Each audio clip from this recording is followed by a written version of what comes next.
Hello friends, good evening সবাইকে। আশা করি তোমরা ভালো আছো, আমিও খুব ভালো আছি। সবাইকে নতুন আর একটা ভিডিওতে অনেক অনেক স্বাগতম। আর আজকে একটা নতুন জার্নি ভিডিও হবে। আমি একাই যাচ্ছি, ঠিক আছে। তো আমি এখন বাড়ি থেকে বেরিয়ে চলে এসেছি রানাঘাট চার্চের সামনে। আর দেখতে পাচ্ছ পুরো রাস্তাঘাট ভেজা, এদিকে চার্চ, রানাঘাট চার্চ, এটা পুরো রাস্তাঘাট ভেজা, খুব প্রচুর পরিমাণে বৃষ্টি হচ্ছে। আর আমি এখানে ওয়েট করছি বাসের জন্য। আর আমি কোথায় যাব, কী বৃত্তান্ত, আমি তোমাদের ডিটেলসটা বলবো। তো ভিডিওটা কন্টিনিউ দেখতে থাকো, আশা করি তোমাদের ভালো লাগবে। তো বন্ধুরা, এখন আমি আছি কৃষ্ণনগর পান্থতীর্থ যে হোটেলটা আছে ওইখানে। আর আমি আজকে যাচ্ছি শিলিগুড়ি শান্তনু স্লিপার কোচ বাসে করে। তো পুরো ভিডিওটা কন্টিনিউ দেখতে থাকো, তোমাদের ফুল ডিটেলস দেবো, আশা করি ভালো লাগবে।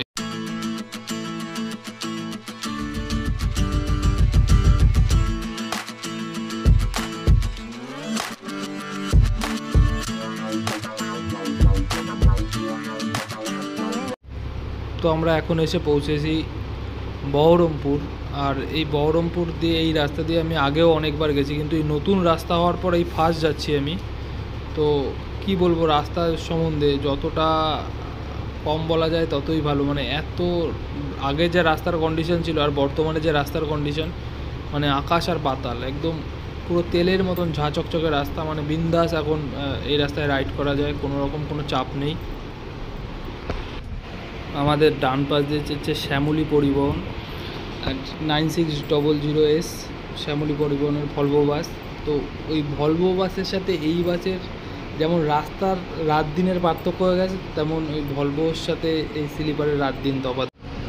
তো মোটামুটি আমরা ওই ধরো বাড়ি থেকে প্রায় 150-200 কিলোমিটার রাস্তা অলরেডি কভার করে ফেলেছি। আমাদের সামনে আসে বহরমপুর ফারাক্কা টোল প্লাজা, মানে এইটা আমাদের আজকের জার্নির second toll plaza. First toll plaza ছিল বেথুয়া টোল প্লাজা, যেটা আমি কভার করতে পারিনি। আর এটা হচ্ছে গিয়ে বহরমপুর ফারাক্কা টোল প্লাজা। এই ভলভো বাসের সাথে স্লিপার বাসের যে ফারাক আছে এবং ভবিষ্যতে থাকবে, স্লিপারের সাথে ভলভোর কোনো তুলনা হয় না, এটা তাও আমি বলছি।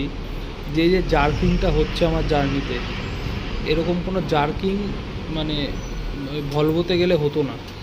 টিকিটেরও ফারাক আছে। এই বাসের ভাড়া কত আমি বলে দিচ্ছি, তাও মধ্যবিত্তর হাতের নাগালেই ভাড়া থাকে এই স্লিপার বাসগুলোর। তো এইখানে আমরা টোল দিয়ে এখন বেরোবো ফারাক্কা উদ্দেশ্যে। তো চলো পুরো ডিটেলস বলবো, ভিডিওটা কন্টিনিউ দেখতে থাকো। সমস্ত ডিটেলস আজকে আমি তোমাদের দেবো। এই শান্তনু ট্রাভেলসের স্লিপার বাস বা শান্তনুর মতন এরকম অনেক গাড়ি চলে।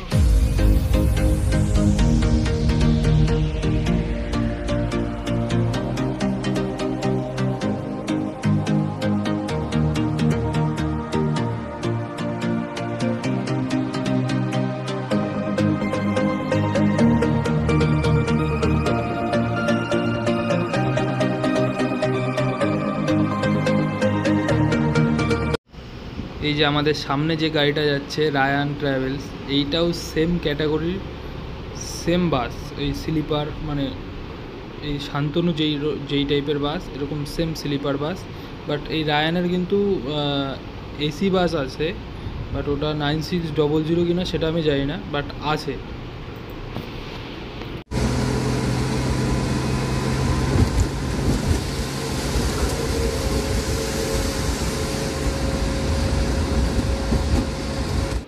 তো মোটামুটি ধরো আমরা ফারাক্কার কাছাকাছি চলেই এসেছি।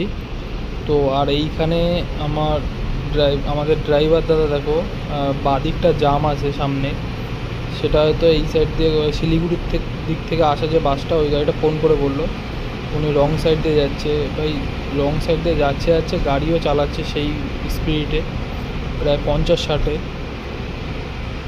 বন্ধুরা এখনই এই যে সামনে থেকে গাড়িটা আসছে, উনি খেয়ালই করেনি যে আমরা এই গাড়িটা রং সাইড দিয়ে যাচ্ছে।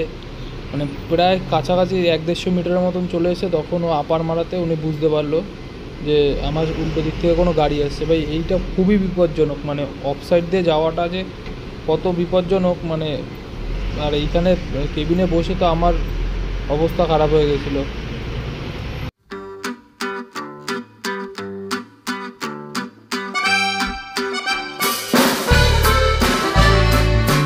তো তো ফাইনালি আমরা এখন ফারাক্কা ব্যারেজের উপরে, আর পাশ দিয়ে যাচ্ছে একটা এক্সপ্রেস ট্রেন। মানে অসাম লাগছে, অসাম বলে বোঝানো যাবে না।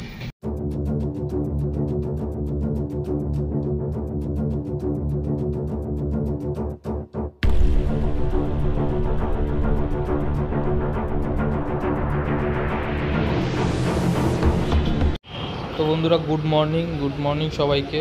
আমরা এখন এসে পৌঁছেছি ডালখোলা, আর এখন টাইম ওই 5:30টার মতন বাজে। আর আমরা শান্তনু আর লোকনাথ পাশাপাশি দাঁড়িয়ে আছে।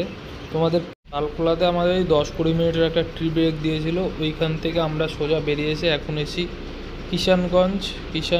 এইখানে কিষানগঞ্জ বাস স্ট্যান্ড এইটা। তো এইখানে এসে বাস কোনো প্যাসেঞ্জার নামাতে না, এইখানে এসে উপরে মাল আছে, মাল খালি করতে। মানে অবাকই কাণ্ড একটা। আমরা বর্তমানে যেখানে আছি এখান থেকে শিলিগুড়ির দূরত্ব আর মাত্র 100 কিলোমিটার। আমরা ওই সাইনবোর্ডটা দেখতে পেলাম। তো কিষানগঞ্জটা আমি তোমাদের ঠিক বলি, কিষানগঞ্জটা কিন্তু হচ্ছে গিয়ে এটা কিষানগঞ্জ, এই বাদিকে ওটা কিষানগঞ্জ রেলওয়ে স্টেশন। কিষানগঞ্জটা অ্যাকচুয়ালি বিহারের মধ্যে, মানে ওই যাওয়ার সময় এক টুকরো বিহারের ছোঁয়া নিয়ে যাওয়া আর কি। এই তো মোটামুটি দুপাশে চা বাগান আর আনারস বাগানে ভর্তি আশেপাশেটা।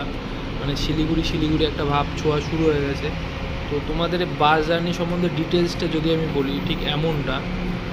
এই বাসের ভাড়া, সিটারের ভাড়া হচ্ছে কি তোমার ওই 500 টাকার মতন, এটা আপ ডাউন করে। আর স্লিপারের ভাড়া ওই 700 টাকার। ভাড়াটা অ্যাকচুয়ালি কিন্তু সিজন বেসিস হয়, মানে সব সময় যে একই ভাড়া থাকবে তার কোনো মানে নেই। ভাড়া বাড়তেও পারে, কমতেও পারে। আমার এই ভাড়াটা লেগেছে, আমি সেটা বললাম। আর আমি পার্সোনালি সাজেস্ট করব যে এই সব গাড়িগুলিতে না আসাই ভালো, যেহেতু মোটামুটি ভালোই লং ট্রিপ আর রাতের জার্নি। যদি ঠিকঠাকভাবে ঘুম না হয় তাহলে জার্নিটা কমফোর্ট হয় না। তো ঘড়িতে এখন সময় 7টা, আর আমি শিলিগুড়ি ল্যান্ড করে গেছি। তো ভিডিওটা এখানে শেষ করছি। যদি তোমাদের ভালো লাগে অবশ্যই সাবস্ক্রাইব